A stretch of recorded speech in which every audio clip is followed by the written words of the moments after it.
Good afternoon. The Shir is Elimelech ben Levi Yitzchak. Osher Shmuel Chaim ben Ephraim Etziona Esther Basara. Tzvi Dov ben Chaim Pesach. William and Helen. Rochel bas Yosef. David ben Abraham. Yitzchak ben Sarah. Devorah bas Yitzchak. Fred ben Richard. Avram ben Mordechai David. Reuven ben Shmuel. Chana Golda bas Yisrael. Shoshana bas Elchanan. Yeshua ben Shmuel. Chaim ben Fagin. Mordechai Netzach ben Rivka. Today we're going to speak about our dinosaurs kosher. Chanoch, our dinosaurs kosher. What? But before we get there, this chassid friend of mine from Meir Sharim, he lives a very sheltered life. And he asked me, Rabbi Sprecher, I hear this ligbit community. What's this ligbit community? LGBT community. My chassid friend Yankel from Meir Sharim.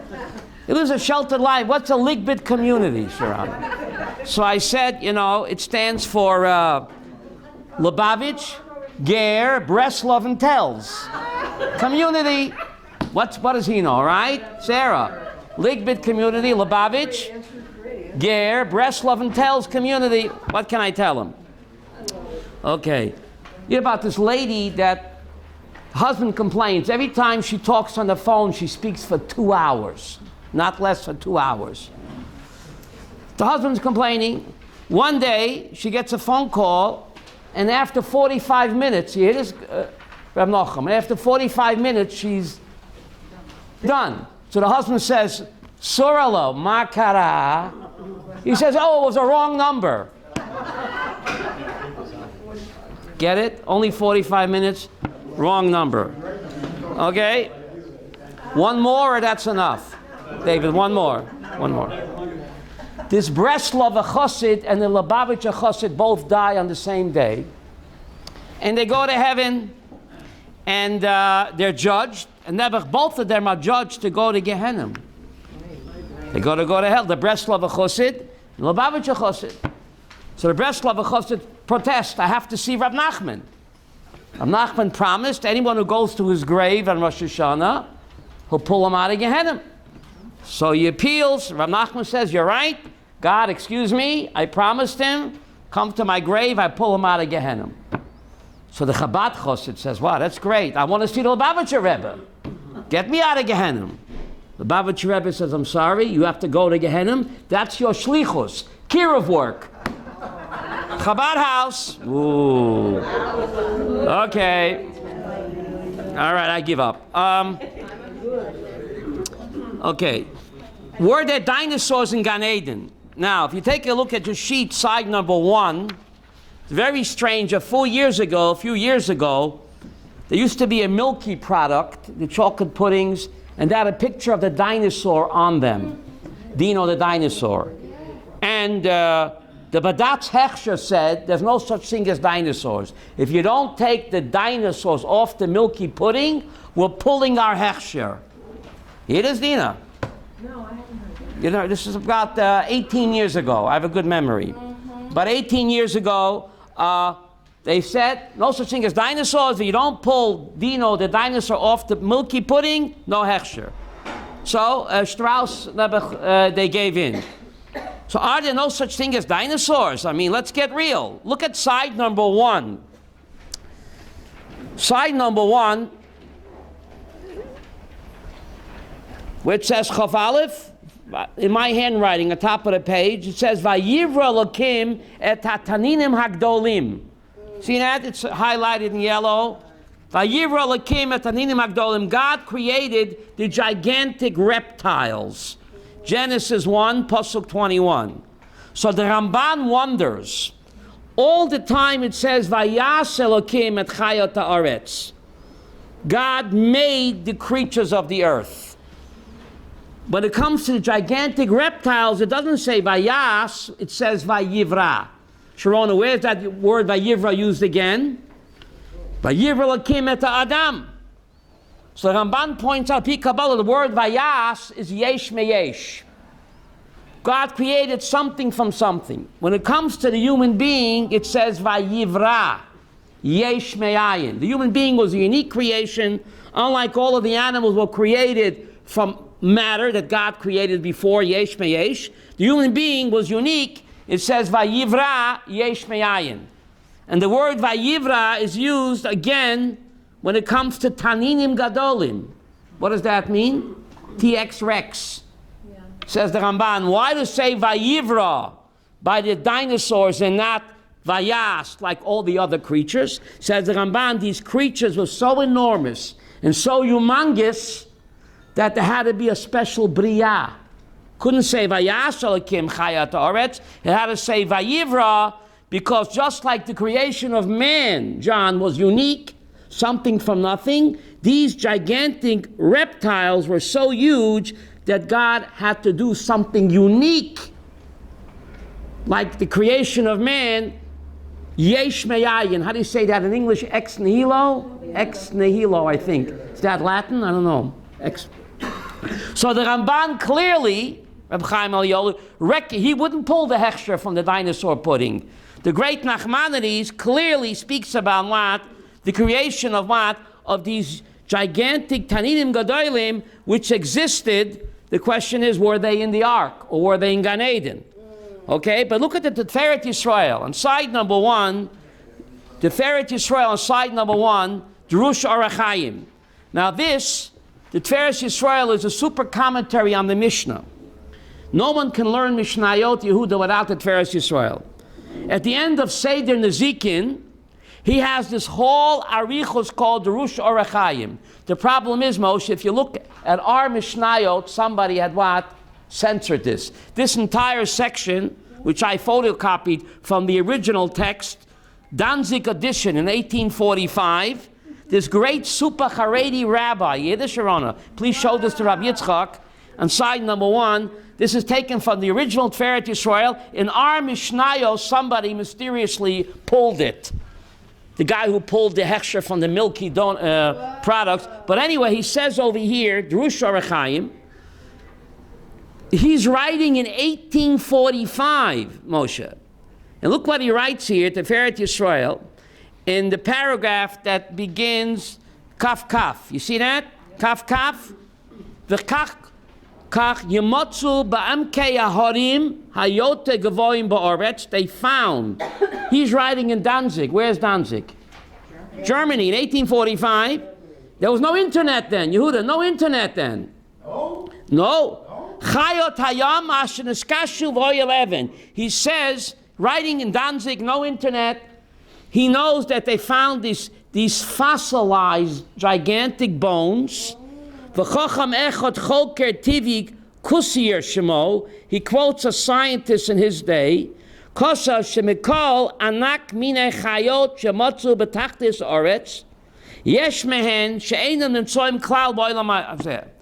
These gigantic bones, they're prehistoric, and nothing like these creatures exists today. Where did these bones come from? Look at the next paragraph. See that, Moshe? The kvar yodanu. You see that? The atzmot chaya anaki achat. We already know of the fossilized bones of these gigantic creatures. Shinim tzeis be'emkei oretz saviv ir. What's the next word? Baltimore by America. I want to be in America. Baltimore by... David, this is 1845, Danzig, Germany. This Hasidic rabbi says that he knows that in Baltimore by America, Moshe, they found these gigantic bones. Asher orcha yud zayin regel. The length of this creature is 17 feet. The gavoa mikapod ragleha harishonim at katzei kaftel yud aleph regel. Umikaf ragleha achronim. Is giving these gigantic measures of these bones. The Gamba Europa. You see that, Yehuda? Says the Gamba Europa. Ba'oretz Gavriga Nimtzab Amke Oretz. They found in the bowels of the earth. Atzomot Zotachaya. The fossilized bones of these creatures. Pozrim. Spread around. Achas Heina v'achas Heina. The Koro B'Shem L'chol Min Achaya Kazot. Moshe, what's the next word? Mammoth. Woolly mammoth. Are you believing this, Elisheva? Yeah. A Hasidic Rebbe in 1845 in Danzig, Germany. You hear what he's writing about? Yeah. A woolly mammoth is not a dinosaur. Well, mammoth. He says mammoth. Okay, going to argue with him. V'chein motzu min bria avnayit. Dina, they found this min bria avnayit. What does that mean? Fossilized. Yeah. Shekoru, what's the next word? Ikvakadon. Ikvakadon. Shegavoa tesvov regel. What does that mean? It's tall 15 feet. Va'orcha tzadik regel. And how long is it? 90 feet. No. Tzadik regel. Tzadik is, Mrs. Lapp, how much is tzadik? 90. He's speaking about Jurassic Park. This Hasidic Rebbe. Sarah, what's going on? You hear this? What's the point? And then he quotes this animal, Mikmakvakvakadon, and there's certain dinosaurs that eat meat and certain that are vegetarian. Now he's writing in 1845. What's the point? Sarah, what's it all about? Umikol Omar, the next paragraph, Moshe, have that? Nira Barur. What's the point? Shekol ma shemosra lona mikibolim ze'akama meyashana. The secret of the great Kabbalists that are teaching us already for hundreds of years, shekva ha'olam pam echad. This is not the first world on this planet. There already was a world before. And these dinosaurs were here, but not in the world as we know it, from a previous what? World. V'shuv nechrav, api Kabbalah, there was previous worlds, Moshe, before God created this world. V'chozu, and then it was God destroyed and created again. Ze arba pamim. We are now the fourth, Sarah, cycle. So these dinosaurs from 69 million years ago, they existed, but not in the world as we know it from a previous what? World. Ubechol pam ha'olam hitgaleh b'shleimut yitera yoter v'tchila. Each time that God creates the world and destroys it, and we're now the fourth time, each time the world develops more completely from the first time. He's speaking about Yehuda evolution.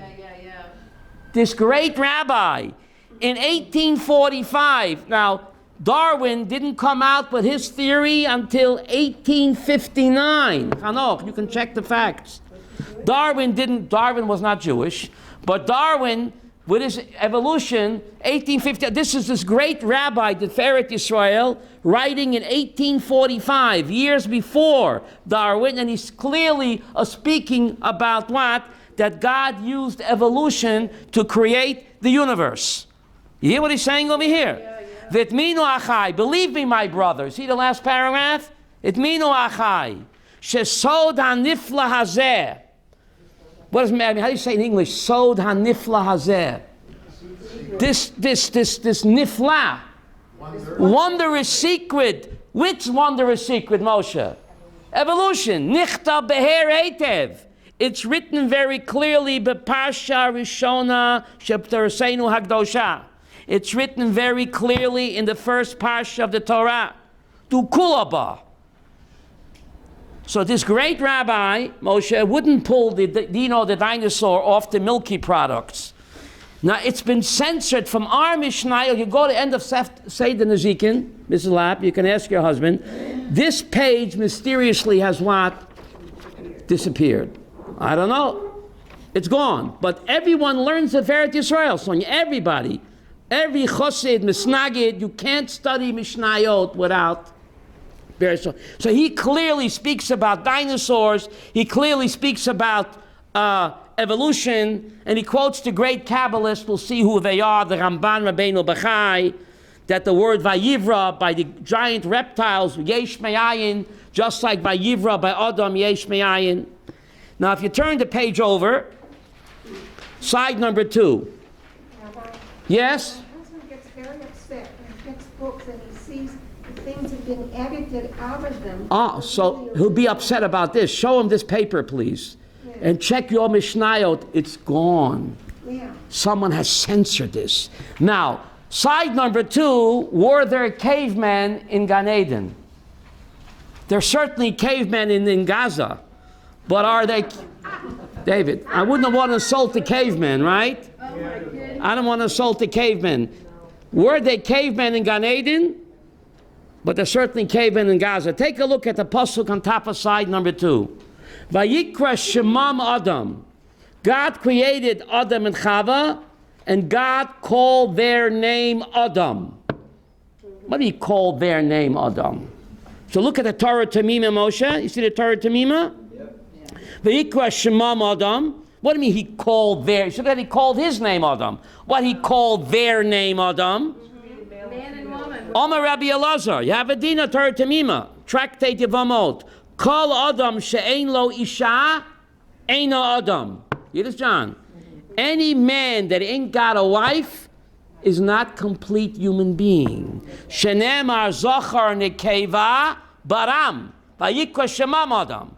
Only when Adam married Chava, only then was he given the title what? Adam. So a man without a woman is not a complete Adam. And therefore, by the Sheva Brachas, Sarah, by the Sheva Brachas, what does the Chassan say? Baruch Atu Hashem Yotzer HaAdam. Why is that, Chanoch? Only after the Sheva Brachas do we say Baruch Atu Hashem Yotzer HaAdam. Only now. Only now when you got married are you called what? A human being, Adam. Okay? So, look at the next pasuk. Pasuk Gimel. Vaychi Adam shloshim at shana. In the text, Vaychi Adam. Adam lived 130 years. Vayoled bidmusa kitzalmo. And he gave birth according to his image and according to his form. Vayikra shemo sheis. And he called his name Sheis. What does Sheis mean in Hebrew? Foundation. What do you mean? After 130 years, he gave birth to a child according to his image and form. And what happened during the 130 years, Moshe? Look at this incredible Gemara, Torah Tamima. See, it says, Vayoled bidmusa kitzalmo. Has a check there, Moshe. See that? Omer Rav Yirmiyah ben Elazar. Talmud Eruvin. Kol otam hashanim. Shoya adam arishon binidui. After Adam and Chava sinned with the Eitz Hadas, they had a lover's quarrel. It happens. And he walked out on her. How long did the lover's quarrel last? 130 years, not long. Right? And what happened during that time? He was engaged in a one-night stance. 130 years, he was on the make. How do you say that in English? That's what it says here. I'm not making this up. This is a tractate Eruvin. Shenemar vaychi Adam shloshim shana. After 130 years, when he went back to Chava, vayoled bidmuso ketzalmo. Only then did he give birth to a child according to what? His image and his form. Michlal.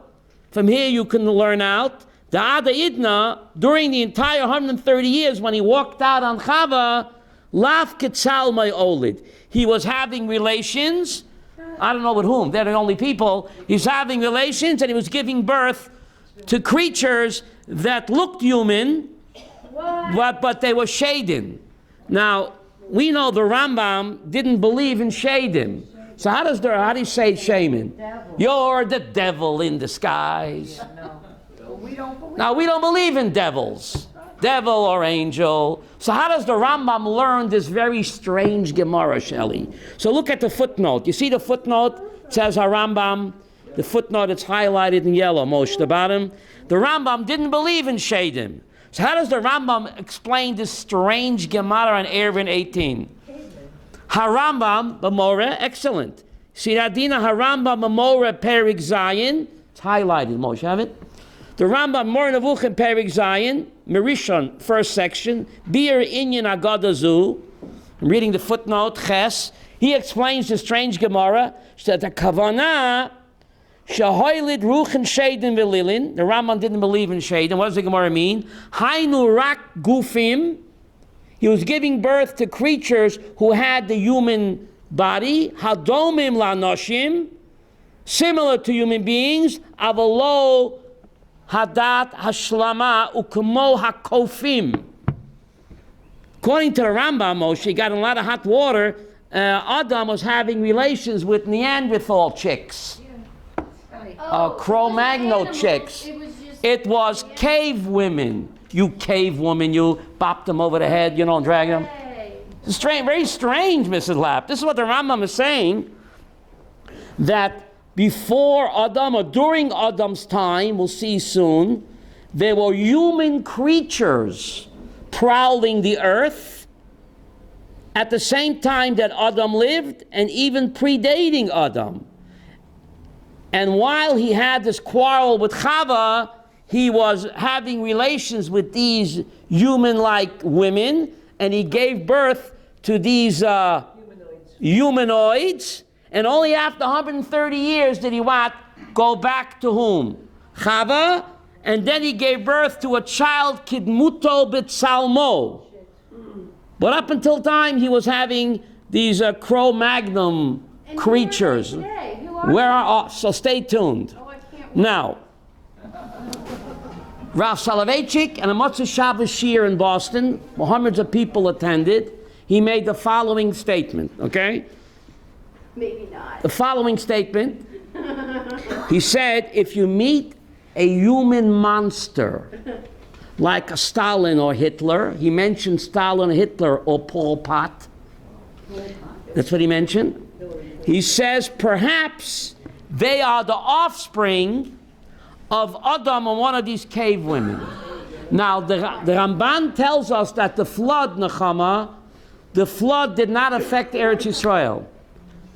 Look at the Ramban in Parshas Noach, Rab Nochem, he quotes the Midrash Rabbah that the entire Middle East was infected by the flood except anybody living or any creature living in Eretz Yisrael was not affected by the flood. Whoa, that's huge, Rabbi. Eretz Yisrael was not affected by the flood. So Rav Soloveitchik made this statement on a Motzei Shabbos Shir. How do I know? Because the secretary that works for our yeshiva, she was there at the time. Martel. She heard this. Remember Martel, David? She retired since then. She heard Rav Soloveitchik say, if you meet a human monster like Hitler or Stalin, perhaps they would have no shred of human decency or emotion. Perhaps they are the offspring of these cave chicks. Cave women. Cave women that looked human but did not possess a godly soul. And he says because the flood did not affect anybody or anything that lived in Eretz Yisrael. Okay? So what does it mean? It means that science has nothing to be afraid. The Torah and science can completely agree. If you look in the Ramban, in Parshas Bereshis, the Ramban says clearly that the 6 days of creation were 6 periods or stages of creation. He says, because how could it be a day? The first 3 days there was no sun. So how could it be a normal day that the sun was not created until what? Yom Revi. So the Ramban says, when it says days, it means Yom HaKodesh Baruch Hu. It means a day of God. And the Psalm 91 says, Ki elef shonim b'yanecha ki yom etmol. What a difference a day makes. Psalm 91 says, Rabbi Abraham, that a day to God is 1,000,000 years. Elef shonim b'yanecha. So the Ramban says the 6 days of creation obviously couldn't be any days the way we know it, because there was no sun until what? Day 4. It means 6 periods or stages of creation. Now he says, who knows how long each period took? So to us it's 6 days. To God it's 6 days. To us it could be 6 billion years. Yeah, this is a great Ramban writing this.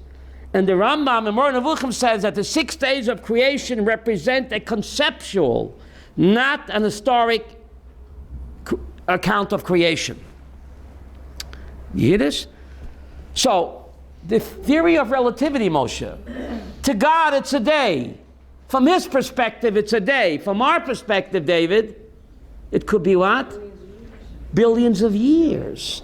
So look how the Torah hafochba, vafochba, the kulaba, keep turning it over, Nechama. Everything is in the Torah. It gets even better. The Zohar, who lived 2,000 years before Einstein, it says, Bereshis bara. So the Zohar quotes a pasuk, Reishis Chachma Yirat Hashem. Yiras Gold, there's a pasuk in Tehillim 111, Reishis Chachma Yirat Hashem. God created the world Bereshis b'Chachma. So the Zohar says that the word Chachma, you rearrange the letters of the word Chachma, you get Koach Ma. What does Koach mean in Hebrew? Energy. What does Ma mean? Mazeh. What's the matter? Yiddish? 2,000 years, Moshe, before Einstein, the Zohar Kodesh says that God created the world b'Chachma, rearrange the letters Chachma, you get Koach. Koach equals energy. Energy became Mazeh. Matter. E equals M. Matter, Mazeh, Koach Ma. So first God created energy, and then the energy he converted to what? To matter. And the Ramban says the word Shamayim is an acronym, Eshumayim. Chanoch, what does Eshumayim mean? That's the nebular. What's fire and water? That's the nebular. Scientists call it, Shirley, the cosmic soup. So in the year 1265, the Ramban wrote his commentary. He's already speaking what scientists today discovered, that first God created the nebular, Eshumayim, which is a fire liquid gas, energy, and that God converted to matter. So it's already in the Torah. It's already in the Torah. All in the Torah. Now, Rashi says, why did Chava give the poison fruit to Adam? So Rashi said she didn't want that she would die and Adam would marry somebody else. Who's the somebody else? If they're the only people, who's the competition? So she gave the poison fruit to her husband, says Rashi, to teach what? She couldn't bear the fact that she would die, he'd marry one. Who's the competition, Moshe? Cavemen. Must have what? You wild woman, you. I guess you showed him. What? And who was Cain afraid of? Cain said to God, anyone who finds me will kill me. That's right. If they're the only people on the earth, Chanoch, what did Cain say to God? Protect me, anyone who finds me will kill me, if they're the only people. So obviously, we'll see soon, He had a cave. there were cave people roaming around. What made Adam and Chava unique and different, they're the only ones that had a Tzelem Elohim. But there are other human-like this explains the Cro-Magnon man, the Neanderthal man. The Torah has nothing to fear.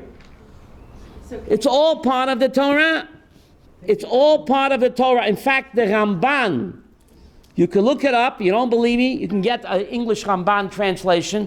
Ramban in Genesis 2, verse 7, observes that mankind, the way we know him, developed in 3 distinct stages, says the Ramban.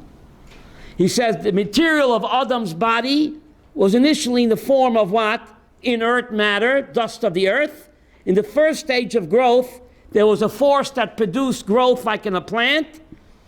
Then with further divine input, says the Ramban, this creature evolved from fish and then to a land animals. This is Genesis 2, verse 7, the Ramban. Exactly. The Ramban continues. The animal that was to become man, you hear this? Yeah. Had both the physical structure and the power of perception of a human being. Only after this was accomplished was the Spirit of God, the Neshama, breathed into him. And then Ramban goes on, God's direct and newly created contribution of his Spirit came to the human only after the material was already there. So the Ramban is writing about the guided evolution of a human being. The Ramban, a super Haredi rabbi, in the year 1265, in Genesis 2:7, you can buy it, it's translated in English, says that the human being, as we know him, was created by God using guided evolution. It was a tool that God used to create the human being. There was an evolution process. What appears to be random, natural process is really what? HaKadosh Baruch Hu pulling the strings. Wow. You hear this? Yeah. Something has to make it. HaKadosh Baruch Hu is the one pulling the strings. Ovadia Sforno, one of the great Rishonim on the Torah, says the creation of the human being was the end of a long process that started with an animal, which gradually evolved until this creature was given the Tzelem Elohim. Life evolved over time. So says the Ramban, the Sforno, Rav Kook, the Netziv, they all speak, and of course the Tiferet Yisrael, they all speak that God used evolution, Yiddish Nechama, to create the universe. We have nothing to fear from science. Dave, are you hearing this? Yes. Of course, it's the guided evolution, right? The guided evolution that God used. Now, they're finding humanoid creatures, Moshe, from how many? Hundreds of thousands of years ago. That doesn't contradict the Torah. All scientists will agree that man as we know him is only 6,000 years old. Right. You can Google it.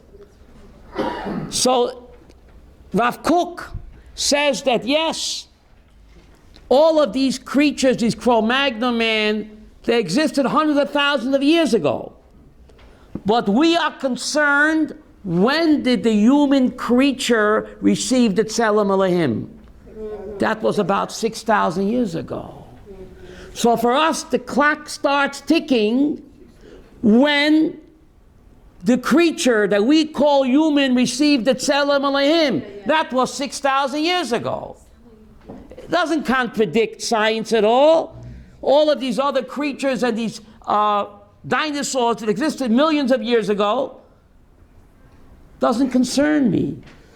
My calendar begins, Moshe, 57, 70 years ago. That's when the creature that we call Adam received the Tzelem Elohim. That's what made him unique.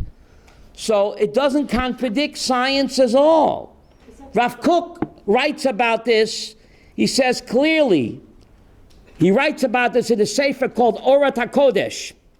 In his Garrett letters, he says that the physical world is a reflection and a manifestation of the spiritual world. Therefore, says Rav Kook, if the spiritual world we develop and evolve ever so slowly and gradually, the Jews went from Memtesh Sharei Tumah to Memtesh Sharei Kiddusha. If we evolve spiritually through evolution, then certainly, says Rav Kook, in the physical world, we also develop through evolution. You hear this great Rav Kook is saying? Just as Am Yisrael evolved spiritually from 49 levels of Tumah to 49 levels of Kedusha, so too do we evolve physically. You hear this? Yes. This is the great Rav Kook. Now, it's just amazing that scientists will agree that the account in Genesis 1 is remarkable account of creation and evolution. Genesis 1 says first God created what? Light.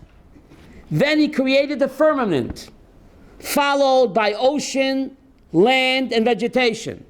The creation of the planets and stars was followed by fish, birds, and then by land animals. Genesis 1. Right. Only finally, as the culmination of God's handiwork, was man created the way we know him.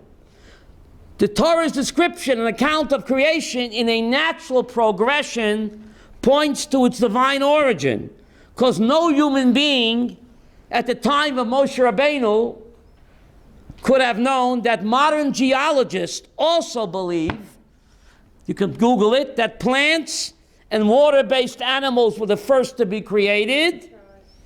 You hear this? Yeah. And then, That's right. how would Moshe know that when he wrote the Torah? He had no Google. He had no YouTube. You hear this? This is great. So mankind evolved, the whole world evolved through guided evolution. Guided. Guided evolution. I like that. So how come why doesn't God make it so plain? Why do people think it happened at random, Nechama? Why? Huh? The Torah's description and account of creation in a natural progression points to its divine origin, because no human being at the time of the giving of the Torah could have known that modern scientists also believe that plants and water-based animals were the first to be created. But you say evolution is so random. Rabbi Abraham, it seems so random. The randomness of evolution is no more anti-Jewish than the seemingly chance events of Megillat Esther. You read Megillat Esther. God's name is not mentioned, not even once, David. You read it, it looks like what? A string of coinky-dinkies. Esther happened to win the beauty contest. She was the prettiest girl. She just happened to win the beauty contest. Mordechai happened to walk by just when what? Bigson and Seresh were plotting. God's name is not even mentioned once. The Megillah, we read it in 45 minutes. It plays out over 9 years. When Esther won the beauty contest, until Haman was safely on his tree, was 9 years later. Wow. When Esther won the beauty contest, could she figure out what's a religious-based Yaakov girl doing in the palace of that drunken pagan? What's God doing to me? Did she know that 9 years later, she will be the instrument, what, to make sure that Hitler is out of the way? Oh, that's good, Rabbi. Life is all about connecting the dots. Life, David, is a jigsaw puzzle. David, you got to hear this, a jigsaw puzzle. Esther said, what's happening to me? What's God doing to me? I'm a religious-based Yaakov girl. I'm taken against my will into a pagan king's palace. What's it all about? Wow. A superficial reading of Esther can lead one to conclude that the entire story is just a string of coincidences. You hear this? This is huge. But no. God wants us to connect the dots. Only 9 years after Esther won the beauty contest, looking back, why did she win? Why did Mordechai happen to walk by when what? Bigson and Seresh were plotting. It looks like a coincidence. So the randomness of evolution is no more anti-religion than the randomness of Megillah Esther. Right.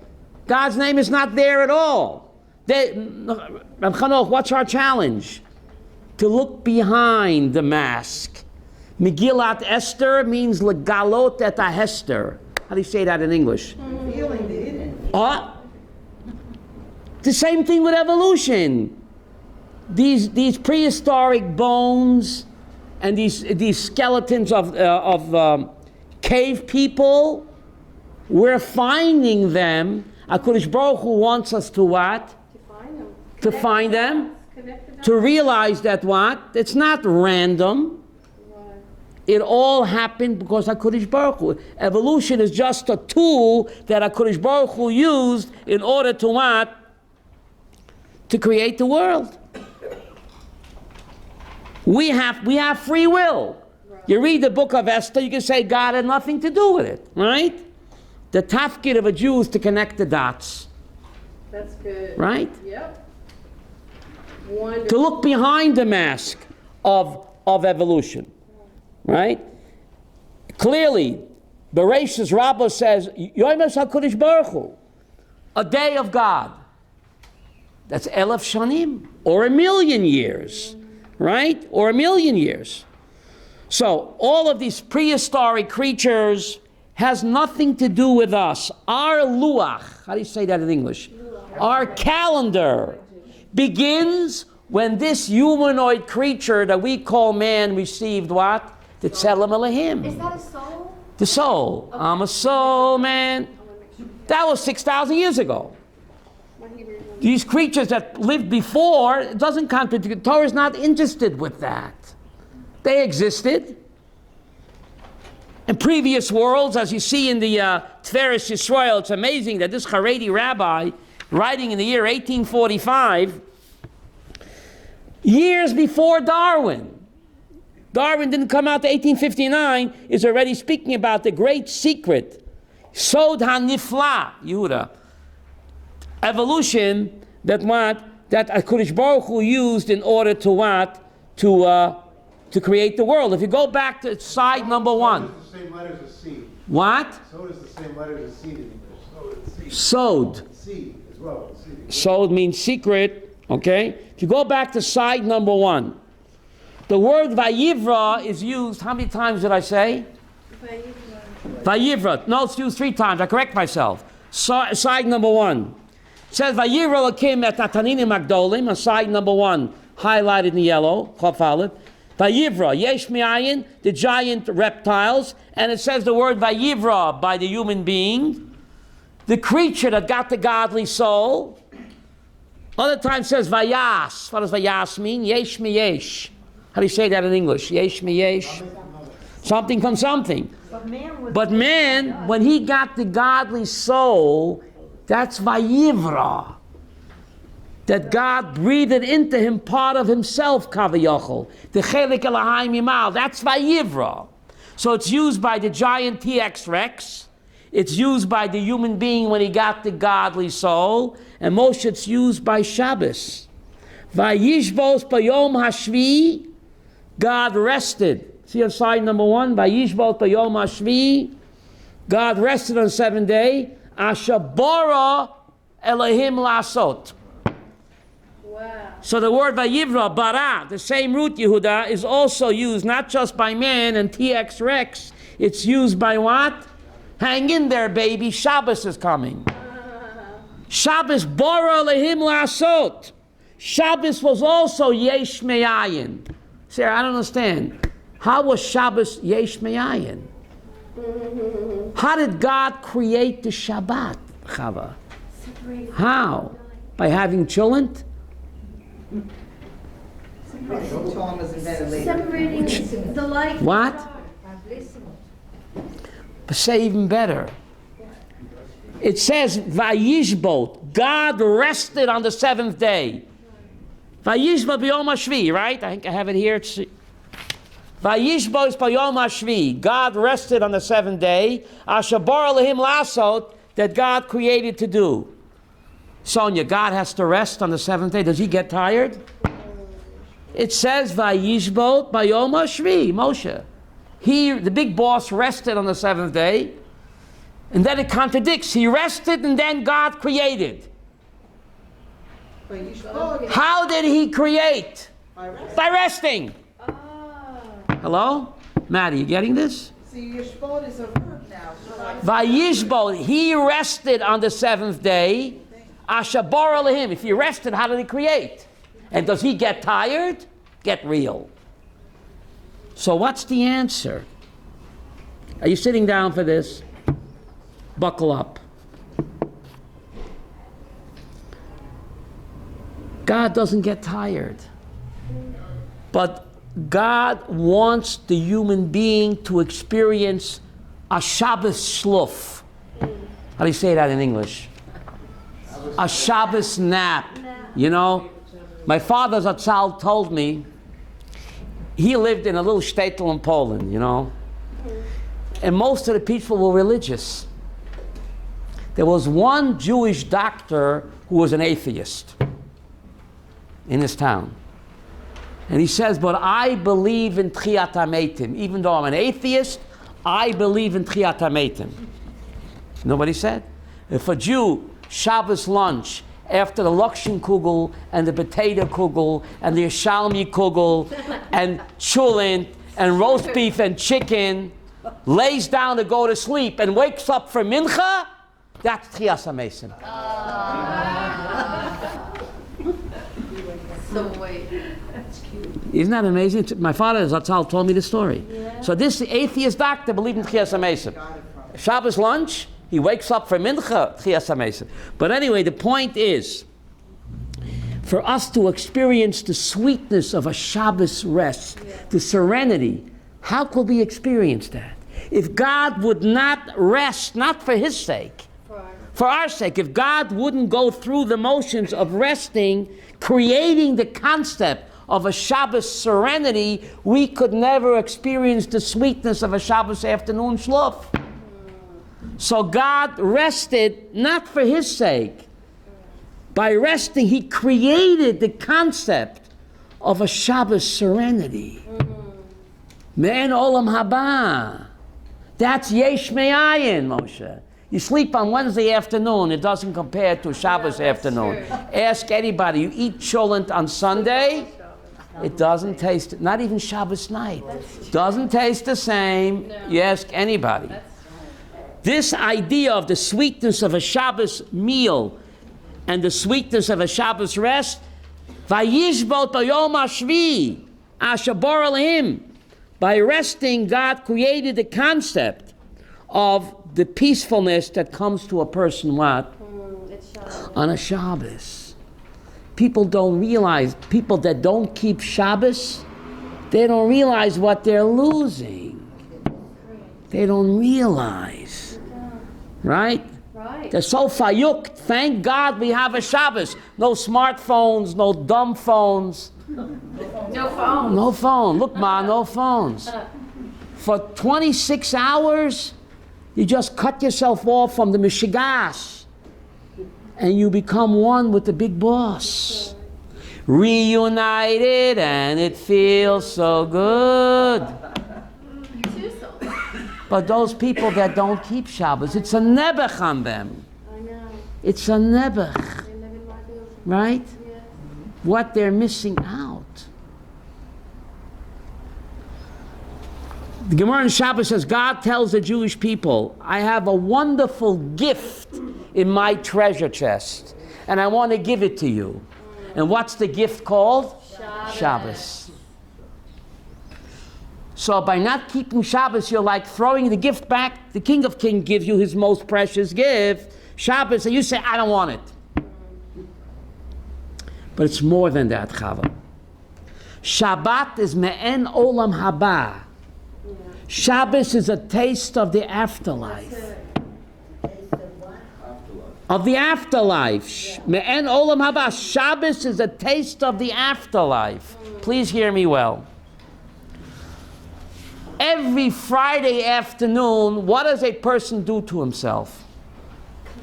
He washes himself, he cuts his nails, he combs his hair, he puts on white clothing. That's what they do to a person after Me'ah V'Esrim. When a person dies after 120 years, it's a very disorienting experience. The neshama is frightened, disoriented, confused. But a person that kept Shabbos for 100 years, when he dies, he's not afraid. Why is he not afraid? Been there, done that. Yeah. Oh, that's good. Been there, done that. Every Friday afternoon, what he goes through. Combs his hair, cuts his nails, washes his whole body, puts on white, enters Shabbos. So after 120 years, when he enters the real Shabbos, he doesn't have to be frightened. No. Piece of cake. He's been preparing himself. Amen, amen. Been there, done that. Shabbos is the school of Olam Haba. Wow. Basic training for eternity. But never a guy who never kept Shabbos in his life, and he dies, lo yaleinu. He's what? Golda. Up the creek without He's up the creek without, where am I? I'm in the twilight zone. What happened? You're doing God a favor. The greatest gift Hashem can give us. We're all preparing for eternity. So if you keep a Shabbos after 100 years, you go to the eternal Shabbos, there's no reason to be afraid or frightened. Good. Shabbos is the basic training for Olam Haba. Me'en Olam Haba, Yom Shabbos Menucha. How do you translate that in English? The day of Shabbat rest. Me'en Olam Haba. It's a taste of life after life. Yes. It's a taste of the afterlife. Wow. That's God's greatest gift. Because you're preparing yourself for eternity. No reason to be disoriented when you die or confused or afraid. But a person that never kept Shabbos in his life, Ochen Vei, when he dies, Nebuch, he's lost in space. Therefore, Shabbat is the symbol of Kol HaTorah Kula. The purpose of the Torah is to prepare ourselves for eternity. Shabbat is what? The symbol of Kol HaTorah Kula. And now you know why. Wow. When I was in Brooklyn growing up, there used to be a bumper sticker. Hang in there, baby. Shabbos is coming. Yeah. My dad gave me that. A Jew lives from Shabbos to Shabbos. Yeah, that's it. Hmm? Yes. Taste of Olam Haba in this world. So, next time you see a big TX Rex, you can eat the milky pudding. Nothing wrong with dinosaurs are kosher, not to eat, but to believe in them. Right? Right. How can you deny science? Science and the Torah go hand in hand. The Mishnah says in Avot, Hafoch ba v'afoch ba the kula ba. What does that mean? The Torah is God's authorized guide to all of the world's wisdom and science. It's all in the Torah. You just have to know, Moshe, where to look.